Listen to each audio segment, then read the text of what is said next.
Okay, we're on 4.5, page 239 in your book. This lesson can be very simple if you know your math facts, and also if you follow the one rule that I'm going to give you. The one rule is go in the direction of the missing number. Okay? So, for example, on number 2, this is the missing number. Always draw your arrows towards the missing number. I promise it's going to help. So, if you followed the direction of the arrows, how did you get from 3 to 33? If I know my math facts, I know that I have to multiply by 11. The same thing has to be done to the bottom number. 24 times 11.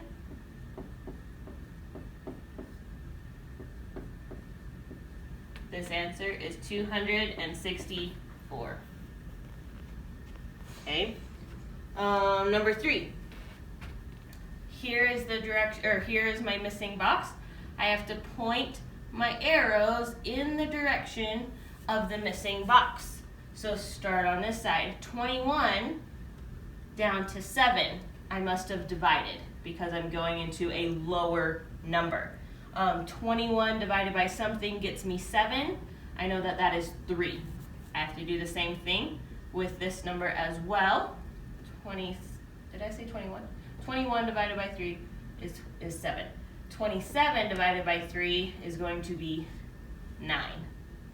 Okay? Always go in the direction of the missing number. Missing number is up here. Go that direction. We're on problem number 6. 5, I'm getting bigger to up to 40. I know I'm going to be multiplying. 5 times something gets me 40. I know that that is 8. Do the same thing, bottom and top. 4 times 8 is 32. Number 8, always go in the direction of the missing number. And then start with the two numbers that you have. 5 to 45. I'm getting bigger, so I need to multiply.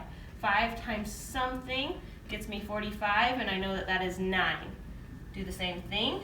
6 times 9 is 54. Okay?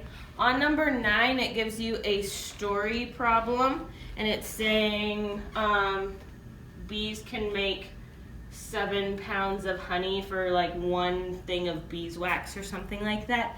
You just put it in the ratio form, okay? And you do the same exact thing that you did over there. I like to put labels. Labels are way super helpful. Always match the labels. Honey to honey, beeswax to beeswax, okay?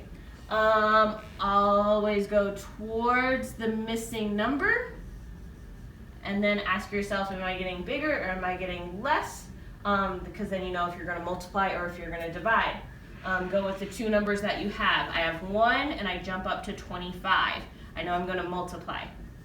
25, do the same thing to the top. 25, 7 and 25.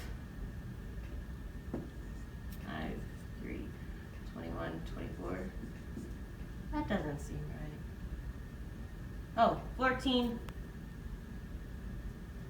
17. Much better. Yes. 175 pounds worth of honey. Cool. Number 10 is saying for every 3 pounds of tuna, you get 21 things of protein. Always go towards the missing number and do the two numbers that you have. I have 3 and I have 9. How did I get there? I got bigger, so I'm going to multiply by 3. Do the same thing to the bottom. Times it by 3, I get 63. Okay? On your worksheet, you are doing all of the front and you are doing all of the back. On the back, it does the same exact things that we were doing over here. It just has missing numbers. And then you have answers to choose from. It gave you kind of not an ABC choice. It gave you like 6 or 7 different choices, and then you just have to color the triangle that has the right answer. Okay, so like the first one, The two numbers that I'll be looking at is 6 and 30. How did I get there? I multiplied by 5. The top number is 5. 5 times 5 is 25. Oh look, 25 is this answer right here. So I would color in the triangle at the bottom of the first sun. Okay, all of the front, all of the back, and we have a wheel to fill out. Please remember that these wheels are notes for you. You don't turn them into me, okay? So fill this out for you, do the practices for you, not for me.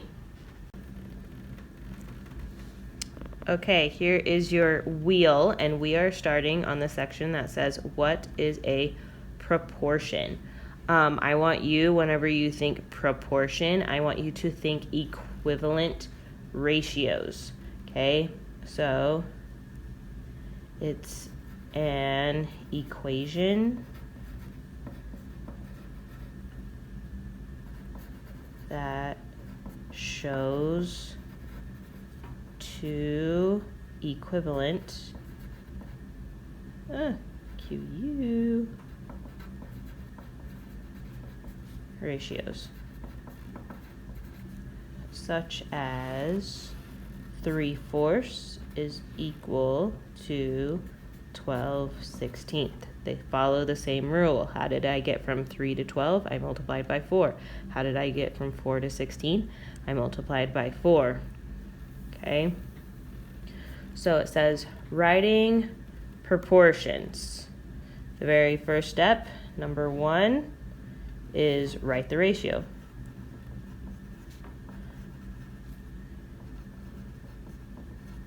And then step 2 is multiply or divide to make an equivalent ratio. I can't spell equivalent.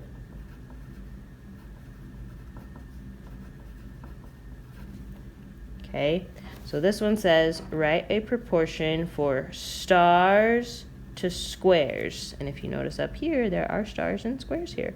So stars, 1, 2, 3, 4, 5. 5 stars. And remember, I like a label. And how many squares? 1, 2, 3. 3 squares. Okay, if I want to make an equivalent ratio, I'm going to multiply either by 2s, by 3s, by 10s, by hundreds, by I don't care what number, but it needs to have the same rule on top and bottom. For the fun of it, I'm going to multiply by 5, multiply by 5. My equivalent ratio is 25 to 15. Okay. Cross products. We haven't talked about this so much, but it's like when we compare fractions and we crisscross to see if they're equal or if they're not equal. So, crisscrossing 4 and 10, I get 40, and crisscrossing 8 and 5, and I get 40. So I know that these are equal. Okay, are these equal? 4 and 10 gets me 40, 9 and 5 gets me 45. These are not equivalent ratios. How to solve. Amy pays $4 for every 5 oranges that she buys. If she buys 12 oranges, how much will she pay? And remember, you want to get in the habit of writing the money at the top.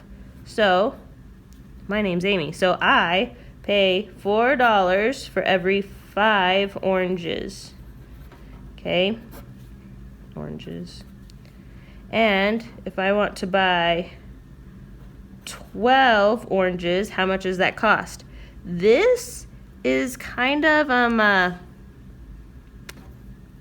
not a clean ratio. 5 and 12, they don't get along. So we have to move this so that I know how much I'm just paying for 1 orange, because right now I'm paying for 5. So to do that, and this is what the whole point of this is, shove the top number. $4, and I got 5 oranges. Bring my decimal straight up. 5 cannot fit into 4. 5 fits into 40 8 times with 0. So 80 cents per orange. okay? So I'm going to write that in a new ratio. So 80 cents for 1 orange, and I want to get to 12 oranges times 12. I'm running out of room. 80 cents times 12.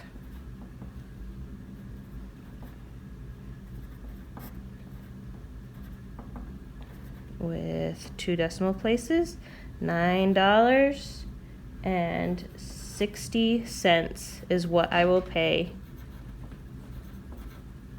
for 12 oranges, okay? I know that we haven't gotten over unit rate, which is bringing it down to like how much are you going to pay for a single item. That's what we're getting into next. It gets dirty, but we'll go deeper into it. Remember, this is your notes, so if it doesn't make sense now, I promise it will make sense later, okay? This is what we've been doing in a lot of our practices, is trying to solve for the missing number, solve for x. And remember, always go towards the direction that you're missing. Am I getting bigger? That means I'm going to multiply. 8 times something gets me to 20. Do the same thing to the top. Again, this is talking about unit rate. So we would have to divide this. It's not a pretty number, so we're just going to skip over this right now. If you want to do a couple of these practices on the outside, you can. This gives you a ratio. It wants you to just come up with a few of equivalent ratios, okay? This is a clean ratio. It's not one that you have to find the unit rate, because 3 can fit into 51. So if you want to try and solve for x, you can do that as well.